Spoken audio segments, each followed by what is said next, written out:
Okay, I'm back with another video, and if you want to know how I purchased this property for £57,000 and made it worth £130,000, keep watching this video. For those of you that are new to the channel, my name is Johnny Marsden and I've been investing in property now for over 10 years. The purpose of these videos is for you to learn from my mistakes, learn from what I've done right, and hopefully take some value along the way. If you're into my videos and you like what you see, please don't forget to like, comment, subscribe, hit the bell notification, and as soon as I make a video, it will be right in your inbox. So with all that done, let's get into the video. Numbers. To get the project started, we paid a deposit of £3,340. This covered off things like removal of the waste, skips, small miscellaneous items like gloves, goggles, wires, plumbing bits, etc. And just also allowed the guys to start on site. So it was a commitment from my end for them to start. Then we go into the first fix payment. First fix is basically getting everything ready for the second fix. This payment of £4,050 was made once they'd completed. Next was the second fix for the bathroom and kitchen. Once that was done, they got paid this amount, so £5,320. Second fix for the flooring and lighting. Bathroom and kitchen are done. Then the flooring goes down. Skirting goes down, all the lights are fitted in, and everything's ready for decorating, basically. Now you can see this figure here for decorating, or painting and decorating, is quite small. Now, because I did this project about 12 months ago, which was when I was still working full-time in another job and not property investing and helping other people invest their money in property full-time, I had a little bit more time on my hands, or I was able or happier to put my spare time into actually doing some manual labor. I asked the builder when he did his quote to also quote me for the painting and decorating. And when I saw it, I just thought I could do that. It might take me a week or so, but I could go in there, stay there, do it for a week and save myself a couple of grand. From memory, the quote from the builder was about 2,400, I think. And for me, we're just getting in the materials, which is the 400 quid, and a few other bits. I saved a lot of money. So I decided to do it myself. But now I'm full-time doing this. My time's more important to me. And I'm almost guaranteed to get a painter and decorator in rather than do it myself. Actually, I just will. I won't be painting and decorating myself anymore. Whilst I did that though, I was looking for snags and to see how the property was finished. This way, the builder can come around and finish off anything that I'm not quite happy with, and they release their final payment. So we hold back £1,000 in this occasion. If the project's larger, you probably hold back a little bit more money, but £1,000 on this, he still would have had to pay some of his guys. This would have been quite a lot of his profit, I imagine, as well. So holding that £1,000 back still makes the builder accountable and makes them more likely to come over and do the finishes, make it right, basically make it good. And then materials. I'm going to move on to this now. I procured and purchased almost all of them. Again, this was because I was happy to do this with my spare time. Now I may not do that, but it's quite a money-saving exercise to procure and order some of the materials yourself. And it also allows me to have more of an input into the whole project management of everything. It gives me an idea of time as well. So they will need, i.e. the builder will need, materials delivered at a certain point throughout the project. So I have a rough idea of when they're going to be finishing their first fix, because they'll need materials ordered like the bathroom, the kitchen, the carpet, the flooring, etc. And I'll have a good idea when they've finished the second fix, because they may be asking me to order paint materials. I mean, on this occasion, I painted it myself, but you get the gist. So materials, I largely ordered myself. We'll come on to that. And then my total renovations were just shy of £21,500. So over my original budget of 18k, but materials had shot up, like I said, between my original estimation and the time that I spoke to a builder for a quote. Materials, I subdivide it into bathroom, bedroom, kitchen / living room, and then miscellaneous items. On a larger project, I might do this differently, but it was a small refurb, so I was able to schedule it like this. This is what we included in our bathroom. Towel rail, boiler, bath screen, cistern, toilet unit, toilet, shower, the tiles, vanity unit and basin. Doors, we kept the original doors, so no price there. Taps and waste, downlights. I'll come on to that again in a minute, but I separate my carpentry and lighting prices from my material prices here. Kitchen, obviously nothing to do with the bathroom, but you can see over here how much we spent on that. I'll explain that in just a second. The bath panel and a mirror. Total just short of £2,800, and then the bedroom was £100 for a new radiator. Kitchen was 180 odd quid for 2 radiators, so it was one in the kitchen, one in the living room. And the kitchen itself, I know this is a ridiculous price for a kitchen, and the one we got was actually quite high end as well. It was a much nicer spec than you'd find in your standard 1-bedroom buy-to-let, certainly a higher spec than what the area dictated as well.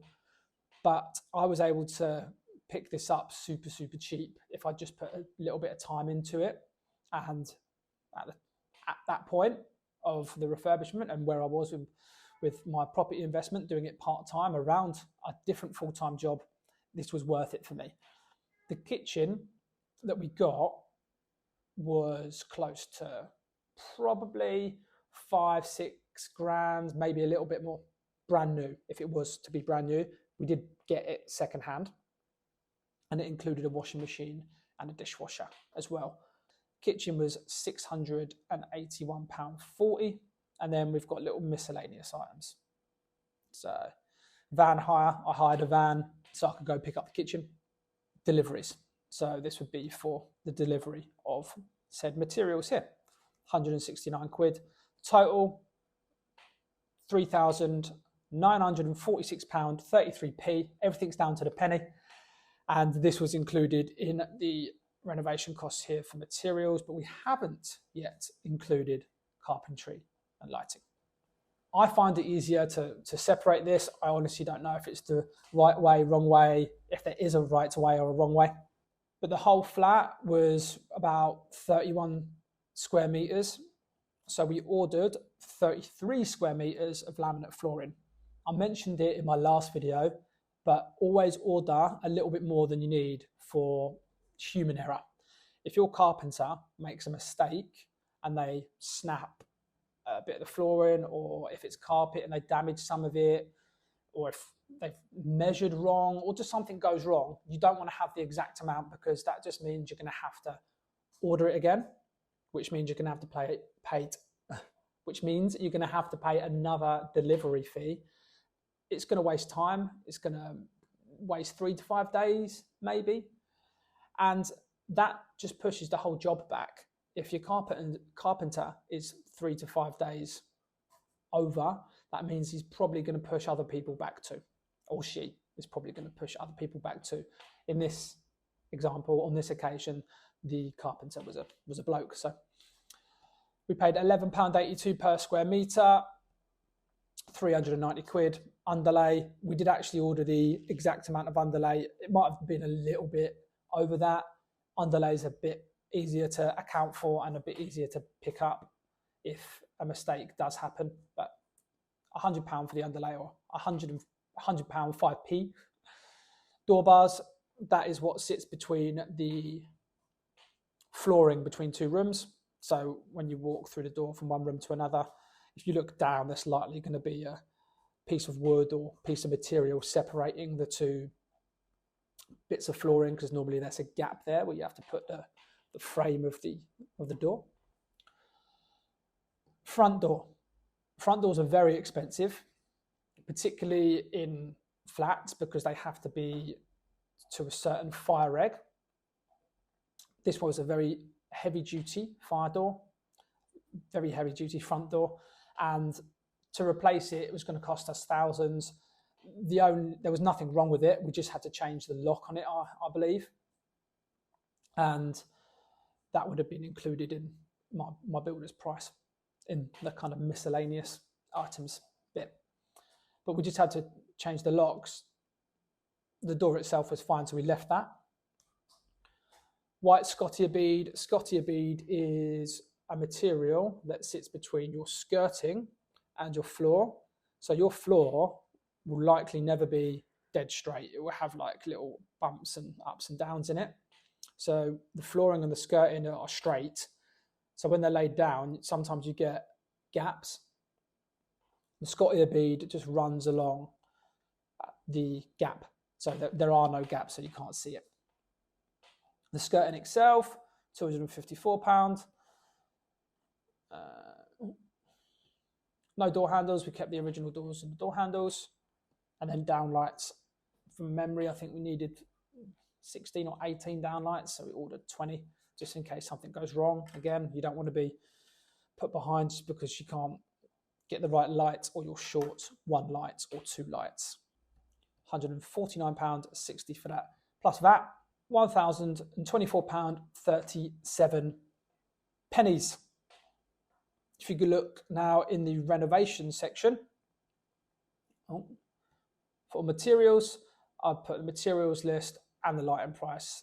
Everything comes to £4,971, which brings our total renovation to £21,431. We are now going to move on to the cost entry. I'll say now, this property was bought partly with my money, partly with investor money. See the summary down here? I'll go into that in a little bit more detail when we get to that. And I also manage this myself. Again, I wouldn't normally manage this myself, but when I bought it, I wanted to put my time into something like this whilst I was working a different full-time job and doing this part-time. Now I probably would choose not to, or I definitely would choose not to manage it myself. But the tenant in this flat is great, causes me no problems, and so far so good. So no mortgage on this. We account for 10% for voids and maintenance. Some might argue that you'd only need 5% because it's a brand new buy-to-let. And really you shouldn't have to account for too many maintenance issues because everything is pretty much brand new. This was in an older building. And I just wanted to be super safe. You never know. Better safe than sorry. So we account for 10% for voids and maintenance, especially as there's no management fees. So we squirrel away £85 a month for anything that goes wrong for the property. Landlord insurance, oh, that's wrong. Let me just pop that in there. Is £10 a month. Costs us about £120. Ground rent is £0. That's because we extended the lease. And when a lease is extended, almost all of the time, the freeholder will agree to putting the ground rent down to a peppercorn, which is £0. Fun fact, it's called a peppercorn because back in day, a peppercorn was legal currency, and someone actually paid a peppercorn to increase their lease, I believe, or a peppercorn was used as part of the payment. Service charge. Service charge is really high on this property. That's a whole nother video. I'll definitely do something on that. Maybe. We're going through it a little bit with the management company right now for the block, but £207 for the service charge. When I originally bought, or when I was originally looking at the property, the service charge was less. And then when it come to purchasing, they were renewing their accounting figures or looking at the budget, and they increased it. So I got a little bit caught out there. But because there was so much room in the deal, it hasn't affected our profit too much. I mean, we're still profiting off this quite lucratively. It just would have been slightly more if the service charge was lower. Now, over here, some of this isn't relevant. So auction fees, furnishings. Obviously, there's nothing for that. This would be if we were buying at auction, or if it was a HMO and we needed to furnish the property. But you can see here the renovation costs I popped in, stamp duty that we paid on the building, deposit. Well, the deposit, we just paid the full amount up front. So this is how much we actually paid for the building, for the property. I'm not sure if you heard that behind me. Building survey. So this was so someone could come around and actually assess the property and see if there was anything that I missed. GH Property Management Membership, that's the managing agent for the block. You tell me why we got to pay 120 quid for that management membership. Anyway, certificate of compliance, company searches, chancel indemnity premium. I don't know much of what this is, because this is the breakdown of what my solicitor has sent me. Solicitor professional charges, 1,680 quid. Land registration fee, searches. This is all done in the conveyancing process, basically. But I saw it fit to include in this, rather than just do like an accumulative figure. It's nice to have it broken down. Oh, look, another management fee. GH Property Management Notice fee. Great. Gas safety certificate, obviously very important. The actual lease premium itself, do you know what? I'll come on to that separately. EICR, super important. It has to be done. This and the EPC, which isn't on here, but maybe I just forgot to include that. The EPC would have been about 60 quid.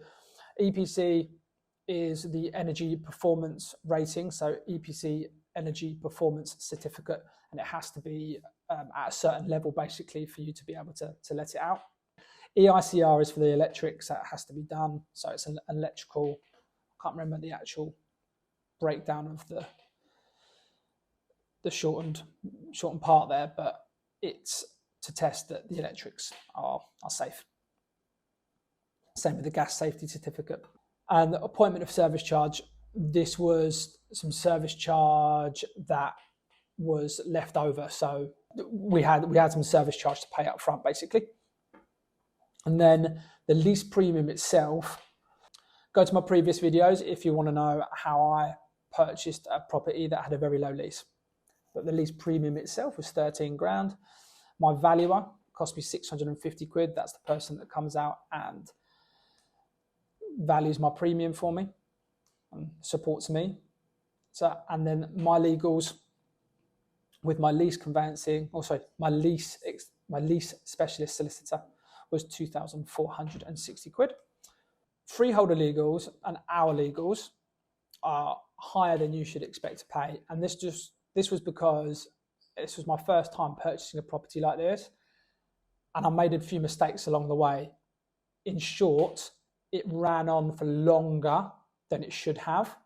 And the longer the process runs on, the more both legal representatives have to be involved, and then the more they charge, basically. So you could probably half this, if I'm completely honest. Additionally, this figure for the freeholder legals is extortionate anyway. It should be really similar to mine, but what I found out happens since this is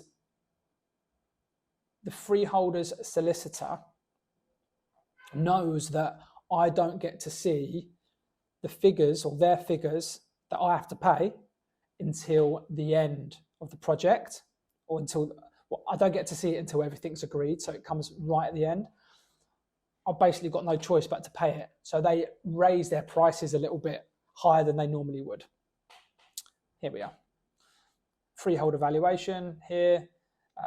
miscellaneous extension fees. I'm sure there's a breakdown of that somewhere.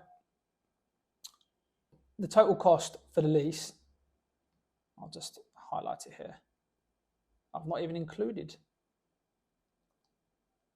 this, so let's pop that in there too. £20,373.49p. So £20,400, give or take. Meaning my total fixed costs, so this is the cash required for this property, was £104,389. Let's just call it 105,000 needed for this. Now let's move on to the total summary, and you can see how much we make on this property. Right, so we purchased this for £57,000. It was my second home, i.e. it was an investment property, and I purchased it through a limited company. Now, I purchased this partly with investment and partly with my own money. So we borrowed £80,000 off an investor, put the rest in ourselves, which basically covered the refurbishment costs and a little bit left over for a rainy day, but mainly for like legal fees we weren't expecting, etc. And because it was secured about, I don't know, 18 months ago, 12 to 18 months ago, we locked in a pretty good rate. You'll be looking at this video September 2023. That's when this will be released. And I think most investors would want more than 4.3% now. The bank could maybe even give a little bit more than that, but we've worked with this investor before. They were happy just to pass over the money and watch their returns come in. So they get paid monthly rather than it be rolled up and paid annually. We have one tenant in there. The tenant pays £850 a month, and it wasn't vacant at any point. We got the tenant in there as soon as the refurbishment was done. We basically marketed the property, so once refurbishment was complete, someone could move in straight away. You can see our initial investment up here. This is called remortgage gain. And like I said, this is an old version of an analyzer. So it's not actually our remortgage gain. I've popped in here the investor's investment at 100%. We pay them 4.3%. So it's, you could call that investor money or something like that. And then money we've left in the project. So this is how much I've spent out of my own money on this, 24,389. The annual rental profit, 3,658 quid. That takes into account how much we pay our investor. So this is our net profit annually. Before tax, 15%, after tax, 10%. This is presuming what our tax will be.